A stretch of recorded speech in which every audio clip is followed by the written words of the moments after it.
I still remember it vividly.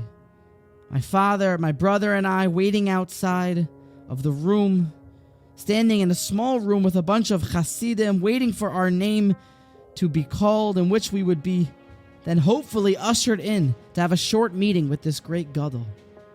The Gadol who had more than 300,000 individuals come to pay their final respects at his Levaya, the great arbiter of the Jewish law, the Poisek Hadar, the Masmid Noira, the individual who redefined what it means to have devotion and Hasmada and Talmud Torah, the great tzaddik, Rabbi Yosef Shalom Elyashov.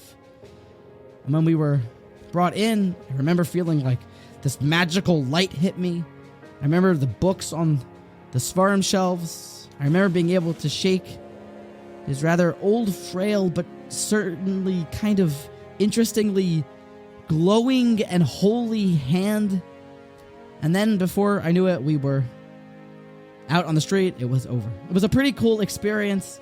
And there's a story that I once heard about Rabbi Elyashiv that really sets the tone and helps us to identify with this great Gadol.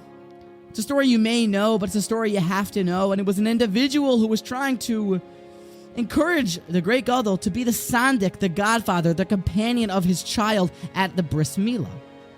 He was using Ramaz and Vilna Gaons to encourage Rabbi Elyashiv, and eventually he told the Gadol, he said, please become the sandik at the bris. Rabbi Elyashiv would have to break his schedule, his very rigorous schedule in which he woke up every morning at 2 a.m. to begin study. And ultimately, this man said, and don't you know, Rebbe, that it's a segula. One can be immediately administered and accepted into Olam Haba, the next world, even if you become a sandik just once, the Gemara tells us. It's a very easy shortcut. And Rabbi Elyashiv told him very sternly that I worked my whole life to see Hashem and to be in Olam Haba. And now you're offering me an easy way out, a shortcut. I am not interested in your shortcut. When a person wants something and works for something, and they want to do it, therefore lechatchila, every day, day in and day out, shortcuts are fech. We're uninterested. I want the hard way. I want the real thing. Rabbi Elyashiv was someone that the more that you study, you realize his emes.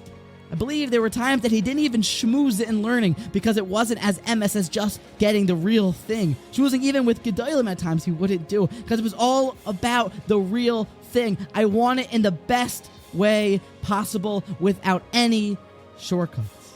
The great Rabbi Yosef Shalom Elyashov should inspire us to learn with Hasmada, to push ourselves.